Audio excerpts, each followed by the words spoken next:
কিভাবে আমরা দায়িত্ব নিব? কিভাবে? আচ্ছা, আমি জানালাম যে আমাকে দায়িত্বশীল হতে হবে, কিন্তু কিভাবে? আমি আপনাদের 100টি পদক্ষেপের কথা বলবো না, আমি শুধু একটি পদক্ষেপের কথা বলবো। প্রথম পদক্ষেপ গ্রহণ করার পর আমার কাছে আসবেন, আমরা একসাথে লাঞ্চ করব, তারপর দ্বিতীয় পদক্ষেপের কথা বলবো। কিন্তু এই মুহূর্তে শুধু প্রথম পদক্ষেপ নিয়ে চিন্তা করি। প্রথম পদক্ষেপ নিয়ে চিন্তা করি। কখন রাসূলুল্লাহ সাল্লাল্লাহু আলাইহি সাল্লাম নবুয়ত পান? কত বছর বয়সে? 40 বছর বয়সে। 40 বছর বয়সে তিনি দাওয়াত দেওয়ার কাজ শুরু করেন। ঠিক, তিনি দাওয়াত দেওয়া শুরু করেন। এখন এর পূর্বে কি তিনি মক্কায় বসবাস করেছিলেন? হ্যাঁ। মানুষ কি এর পূর্বে তাকে চিনতেন? তারা তাকে কি নামে ডাকতেন? তারা তাকে কিছু সুন্দর নামে ডাকতেন। কি কি সুন্দর নাম ছিল সেগুলো?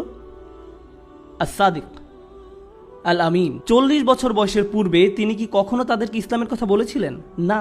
তিনি তাদের সাথে ব্যবসা করেছিলেন, তিনি তাদের মাঝে বসবাস করেছিলেন, তাদের প্রতিবেশী ছিলেন, তাদের বন্ধু ছিলেন, তিনি তাদের সাথে খাবার খেয়েছিলেন, তিনি তাদের সাথে প্রতিদিন কথা বলতেন, তাদের সাহায্য করতেন, দান খয়রাত করতেন, তিনি তাদের সাথে এমন আচরণ করতেন।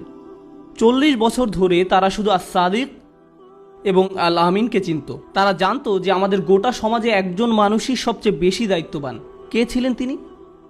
মুহাম্মদ। তারা তখনও তাকে রাসূলুল্লাহ সাল্লাল্লাহু আলাইহি সাল্লাম বলে জানতো না। এখন এটাই আপনার প্রথম পদক্ষেপ। উম্মার একজন সদস্য হিসেবে আমার আপনার দায়িত্ব হলো আমাদেরকে রাসূলুল্লাহ সাল্লাল্লাহু আলাইহি সাল্লামের চরিত্র প্রদর্শন করতে হবে সমগ্র বিশ্বকে। আর তা হলো আস-সাদিক এবং আল আমিন। তাই যখন তারা একজন মুসলিম সম্পর্কে চিন্তা করবে, তারা একজন সৎ মানুষ সম্পর্কে চিন্তা করবে।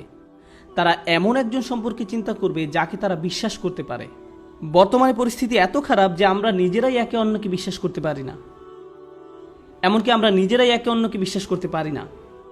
আমরা মিথ্যা বলি, আমরা প্রতারণা করি, আমরা ব্যবসার ক্ষেত্রে মিথ্যা বলি এবং ঠকাই, আমরা আমাদের পরিবারে মিথ্যা বলি, আমরা আমাদের উত্তরাধিকার আইন প্রয়োগের ক্ষেত্রে মিথ্যা বলি, আমরা আমাদের কাজের ক্ষেত্রে মিথ্যা বলি, আমরা আমাদের ট্যাক্স ফর্ম পূরণ করার সময় মিথ্যা বলি এবং ফাঁকি দেই। সুযোগ পেলেই আমরা মিথ্যা বলি এবং প্রতারণা করি। উদাহরণস্বরূপ, যে লোক কাপড়ের দোকানে কাজ করে, যেখানে মহিলারা কাপড় কিনতে আসে, কিভাবে আমরা সমগ্র বিশ্বের জন্য সত্যবাদী এবং বিশ্বাসী হব? সে বলে আমাকে 100 টাকা বিক্রি করতে হবে, কারণ এটা আমি 99 টাকায় কিনেছি, আমি শুধু 1 টাকা লাভ করব। সে কিনেছে এটা 10 টাকা দিয়ে, কিন্তু তাকে একটা গল্প সাজাতে হবে যেন সে এটা 99 টাকায় বিক্রি করতে পারে। শুধু আপনার জন্য 99 টাকা। এভাবে সে পুরো গল্প সাজায়। আমরা মিথ্যা বলা ছাড়া এমনকি কিছু বিক্রিও করতে পারি না। কিভাবে আমরা সমগ্র বিশ্বের জন্য সত্যবাদী এবং বিশ্বাসী হব? আমরা এমনকি নিজেরা একে অন্যকে সত্যবাদী এবং বিশ্বাসী মনে করি না। আমরা নিজেরা একে অন্যকে আস-সাদিক আল আমিন মনে করি না। আপনি যদি মুসলিম বিশ্বের কোথাও যান, এখানে না অন্য কোথাও, আর আপনি একটি ট্যাক্সি ভাড়া নেন, তারা যদি বুঝতে পারে আমি আমেরিকা থেকে এসেছি, তাহলে 3 গুণ ভাড়া। কেন 3 গুণ ভাড়া? এটা কি আমানত হলো? এটা কি আমানত হলো? আপনি যদি কোনো মুসলিম মেকানিকের কাছে যান, মাশাআল্লাহ, মুসলিম মেকানিক, আমার গাড়ির তেল দরকার, সে আপনার গাড়ি খুলবে, ট্রান্সমিশনটা বের করবে আর বলবে আপনার নতুন ট্রান্সমিশনও লাগবে। আমি গাড়ির এসব ব্যাপার বুঝি না, সে বুঝে। এভাবে আমরা প্রতিনিয়ত মানুষকে ঠকাই, মিথ্যা বলি, আমরা মানুষের কাছে অসৎ। তারপর আমরা মুহাম্মদ সাল্লাল্লাহু আলাইহি সাল্লামের দ্বীন নিয়ে কথা বলি, ইসলামের দাওয়াত নিয়ে কথা বলি, রাসূল সাল্লাল্লাহু আলাইহি সাল্লামের শরীয়ত নিয়ে কথা বলি। থামুন, 1 সেকেন্ডের জন্য থামুন। আগে 40 বছরের জীবন, প্রথম পদক্ষেপ আগে আমাদেরকে কেউ এখন সৎ মনে করে না। এই মুহূর্তে কেউ আমাদের বিশ্বাসযোগ্য মনে করে না। এটাই আমাদের প্রায়োরিটি। তাহলেই কেবল ইসলামের দাওয়াত মানুষের কাছে যৌক্তিক মনে হবে। কারণ আপনার মুখ খোলার আগেই তারা আপনাকে ভালোবাসে। এই লোক কখনো মিথ্যা বলে না। আমি যে কারো উপর তাকে বিশ্বাস করতে পারি। একজন মুসলিমের এমনই তো হওয়া উচিত।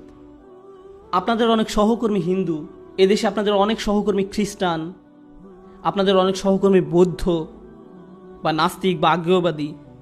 ইসলাম সম্পর্কে একমাত্র যে জিনিস তারা জানে তা কোরআন থেকে নয়। তারা কোরআন জানে না। ইসলাম বলতে তারা শুধু আপনাকেই চিনে। আপনি তাদের নিকট ইসলাম, আপনি তাদের নিকট রাসূলুল্লাহ সাল্লাল্লাহু আলাইহি সাল্লামের দূত।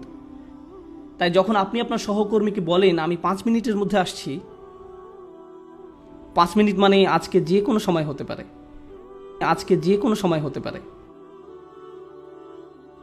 এর চেয়ে সেরাটা হলো আপনি এখনো বাসা থেকে বেরই হননি, তারা ফোন করে আর জিজ্ঞেস করে কোথায় আপনি।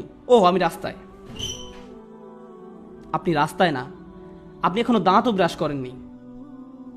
এর চেয়ে সেরাটা হলো আপনি এখনো বাসা থেকে বেরই হননি, আপনি 3 ঘন্টার দূরত্বে অবস্থান করছেন। কেউ ফোন করে বলে ভাই আপনি কি আসছেন, আপনি জবাব দিন এই 10 মিনিটের মধ্যে আসছি। 3 ঘন্টার জায়গায় 10 মিনিট। আরে ভাই আপনি তো হেলিকপ্টারে চড়ে আসছেন না, আপনি গাড়িতে। সততা অবলম্বন করুন। ছোট ছোট বিষয়ে যদি আমরা সৎ হতে না পারি, তাহলে নিশ্চিতভাবে বলা যায় যে বড় বিষয়ে আমরা সৎ হতে পারবো না।